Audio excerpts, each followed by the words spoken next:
Welcome back to another episode from Carl's Cycle Supply. This video is about a fun and custom 1936 Harley EL that we've been chipping away at for the last few years in preparation for a big trip in 2026. The bike is quite a departure from other 36s that we've done. The motor, transmission, rear hub, front fork, and a few miscellaneous pieces are the only stock 36 parts on the bike. Everything else is highly modified and massaged to give the bike a fun, sporty, customized look, similar to what someone would have done in the late 40s or early 50s. It's fun to do something a little more loose and relaxed with old bikes from time to time and take a break from restorations. We hope you enjoy the video and stay tuned for videos from our upcoming trip with this bike and other 36s. This is a 36 bobber that my son built. He's a master fabricator, pretty good kid, and this is an awesome bike. Brittney will look good on it, and it'll be a lot of fun. We like to mix it up once in a while instead of just restorations. So enjoy, people, and stay tuned. There's more to come. Bye now. Here is a 1936 Harley Davidson EL bobber I built over the course of many years just for fun. Gonna put it in rotation and start using it and having fun with it. So let's start with the engine. That's what all bikes are built around. This is a 1936 Harley EL 1700 and change. It's got the third style cam cover. It has early style heads. It's really a cool engine. The cases are matched. They were lightly polished back in the day. And they have a really cool look. I didn't want to bead blast or disturb them. Red lifter blocks, original pushrod covers, original rocker boxes. We put the frog eyes on, which we make. It has an M55 carburetor that I got from my friend Jim, and it has a 6-inch air cleaner and just really a handsome unit. It does not have a 36 timer, but it does have the 3-hole relay base. I made this little stainless steel spring mount for putting a spring on to keep it in full advance all the time. The transmission is a 36 case and a little bit later old chrome kicker cover and kicker arm. The frame is kind of made of cool different original forgings, and then I put some 36 down tubes in it and the 1 1/8 slash cuts, and then I molded them into the neck. The neck was on a chopper that I used to own. This old boy had cut the web, raked it out. He said it was raked 3/4 of an inch, and he put some plates on it and then rode it for 250,000 miles, and I cut the plates off, heated it up and bent it back and welded it back together, and it turned out really nice. So the sidecar loops are old ones that Jim Long had made, and I kind of welded in a stiffener bar into them and molded it all together, and it looks really cool. The footboard is a cast aluminum shortened one, and the brake pedal is nickel plated. The mount has a front area for the safety guard trimmed off and kind of tricked out, and that looks really nice. And I ran a left side bell crank on this because I don't think it'll ever have a sidecar on it. But the gas tanks are probably my favorite part of the bike. These are Henderson KJ gas tanks, and they're really a long, beautiful, symmetrical shape. They're cast aluminum. I probably spent 40-50 hours narrowing them and then fitting them to the chassis. Right here you can see a countersunk Allen bolt that goes right into the top dash mount. So you can kind of see how much higher they are than stock, but it's such a beautiful look. They're narrowed, coped to fit around the rocker box and the frame, and they just look really nice. It's a really beautiful look. I mean, you can see how sleek it is, and the bottom mounts come up from the bottom, and then you can see them down there. The striping and decal work was done by Jeremy, the guy that does all of our work. The gold on the wheel is gold leaf, and then the silver is actually the cast aluminum tank underneath. That's really cool. The handlebars are number 0 reproduction Flanders bends that my friend Tom Faber made, and I narrowed them up maybe 1/2 inch or 3/4, I'm not really sure. I just went where it looked good. And that turned out really nice. It's a reproduction cycle ray light. The fork is a chopper fork I got from Ryan Grossman. I think they were like radius rods over the top of the fork legs, and he cut it off, and I had him send it to my friend Brandon, and Brandon narrowed it. And it looks really, really cool. Normally they kick out right here, and he just did a fantastic job on it. And then the front hub is Harley WL, and it's a cool old chrome brake drum. I got that from Mike Silvio. And one of the concerns I had with putting it in service was the size of the axle. You know, 45 axle is only 3/8 of an inch. Took the quill out and drilled it out to 9/16 and made an axle, made some adapters to take up the space in the rockers, and it turned out really good. It's an original 19-inch Kelsey Hayes rim, and the spokes were made by Buchanan's. Matt Carroll helped me get them made.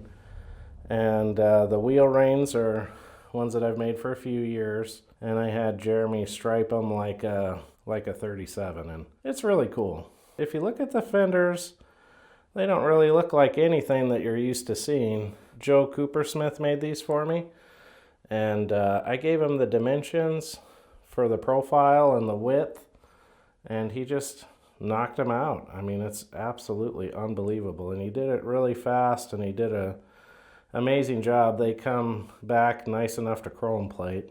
It's original narrow brace strap for the front fender, and this little bracket is a pre-war WR style bracket for the fender. It's kind of a weird shape, but it's like a cool Harley thing. And yeah, I just really had a lot of fun making everything custom and weird and massaged and worked over. When you look at a bike like this, you can tell everything's special on it, but you can't really tell exactly what was done. The oil tank is shortened, and it's made out of aluminum. The filler cap is a lowbrow bung that I put a little web on to mimic a stock dipstick. And then it has banjo fittings on it like a stock 36 or 37. It's got a smaller compartment for the battery. It should work really well. The transmission is raised, I think 7/16 or a 1/2 inch. The kicker pedal is a old CMS style one. It's cast. I thought it'd look cool with the cast gas tanks and footboards and all the neat little doodads. Right now it only has under the seat lights. I'll be putting license plate lights on it real soon. One of the things I like is that the spot welds show up on the skirts that I made for these fenders. If you look at old Harley fenders, a lot of them you can still see it, and it's just kind of a neat touch. It's cool texture. It's an old chrome step tub wheel, old chrome star cover, old original paint back rim, and then another painted wheel ring.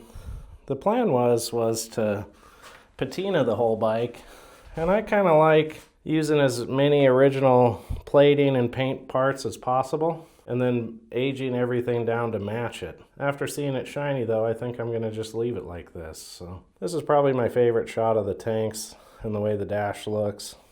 So the Speedo is a cool old wartime AC Delco one, and it's smaller than a stock 36 Speedo. And the profile of the dash, my friend Jack water jetted that out for me, and I kind of finger massaged it to get some details in there, and then I sent it to my friend Steve, the polisher, and he got it even better. We could have made it perfect, but I wanted it to look like something kind of like somebody spent a lot of time on in the 50s. And then I made that little extension skirt for the dash to kind of tie the tanks and the dash together, and it looks really beautiful. I really love the motion that this bike has just sitting still. It's one of the coolest ones I've ever done. Let's talk about the exhaust. My friend Paul in Chicago sold me a Sportster high pipe, and I was looking for a muffler for it on eBay, and I searched up vintage scooter mufflers, and I found these ones, and they're for a Benelli scooter from the 60s, and they're like 2 strokes, and they're absolutely beautiful. They have this really cool like cigar shape. It reminds me of like baby cigars. They're just so stylized and so trick. They have this beautiful engraving on them and this little tiny outlet. Kind of the joke in the shop has been I wonder what they're going to sound like, if it'll sound like a two-stroke when we fire it up. I think it might have too much back pressure, so I wouldn't be surprised if we have to hole saw out the ends or maybe cut a hole in the tip. But for now and for pictures, it's kind of cool to just get it here. So you can see I just welded some mounts onto them that use the toolbox strap, and then there's some mounts back here, and it's just really robust and sturdy. I don't think we'll have any problems with them, and it's kind of the classic Superior bottom up kick pipe. That little billet thing is a pre-filter that my friend Marty makes, and you take it apart, there's a magnet in it and a screen, and it's just kind of cool. Kind of fun to try and protect everything. But this is the nicest it'll ever look. I wanted to get pictures before we fired it up in case the pipes turn really blue, and you guys will know what it sounds like about the same time that I know. We got big plans for this bike, and we're going to have a lot of fun with it.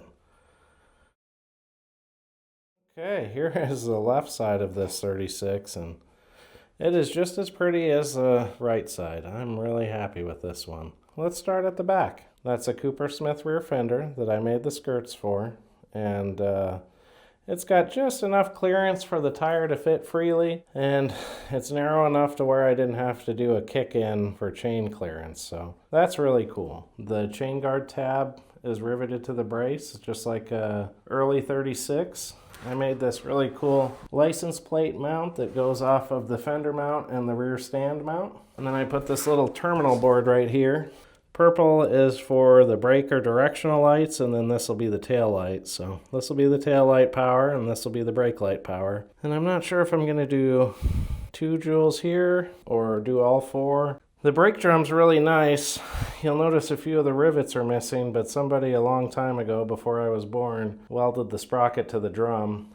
I figured I'm going to get the life out of the sprocket and enjoy it, and then I'll deal with that when I have to change the sprocket. So something that's really clean and cool that I'm proud of is the aluminum oil tank, but I welded in a little of a aluminum block right here, drilled and tapped and helicoiled 2 mounts for a chain guard tab. So that's something that always breaks on stock bikes, and you have to cut them off and weld them back on. And with this being an aluminum oil tank, I didn't want to make the bracket out of aluminum. The primary cover is really, really fun. It's kind of a mix of a Knucklehead and a VL, and it's got a VL inspection cover for setting the clutch pushrod in play, and all of that's made out of aluminum. My friend Joe Melke, he made the bowl in the front and the bowl in the back, and then I did the rest of it. And one cool memory is this little X feature in the center. We did that on a bead roller. Locke and I did it, and he was probably 8, so I think that was really fun. The clutch pedal is investment cast 36/7 style pedal, but it's made out of stainless steel and then polished. My friend Steve polished it for me. It's a 36 Knucklehead, so it has to have a 36 shifter. This gas valve is one made by Prism Supply. I silver soldered a threaded bung onto it so I could run early style lines. That's the crossover line, and that's the fuel line. The coil cover is one that John Reed designed while working at Custom Chrome. We trimmed it down and made it smaller because it's a bobber, and that's what you do. It's got a cycle electric generator, and that's absolutely maintenance free. Those are the best generators you can buy. And then here you can kind of see the 36 down tube, and then how the 1 1/8" tube just blends right into the neck. It's a cool look. There's the narrowed fork, and it's so narrow that it was really hard to fit the brake drum and all the stuff inside of it, so we ended up having to have the brake shackle on the outside or make it U-shaped and have it be inside, and that sounded way hokier. So it's just really nice, really beautiful. Very handmade, polished, and worked over, and this is going to be a great bike to ride. It'll be light, nimble, and agile, and we'll pound out some highway miles on it.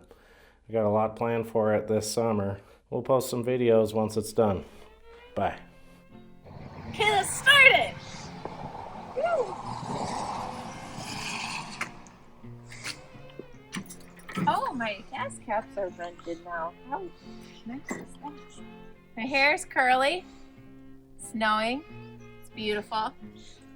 I know you might be thinking that, oh, she's really dressed up for this video. No, I look like this every day. I just got done teaching our son how to multiply fractions and find prime factors. It's pretty cool. Okay. Oh, I don't even have to set that. Let's do 2 down. Okay. Oh! I think you blew it. I know. Hold on, give me 1 sec. Yeah, reprime. Yep. It's a fresh bike. It's still kind of finding its way. Once it stops snowing, we can actually ride it.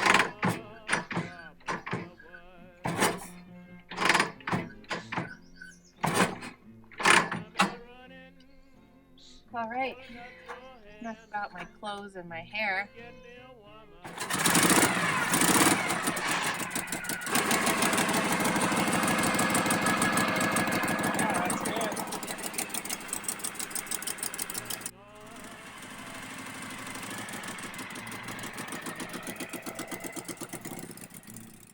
Thanks for watching. Be sure to tune in to the next episode where we'll be going over beautiful restorations and motorcycling adventures here at Carl's Cycle Supply.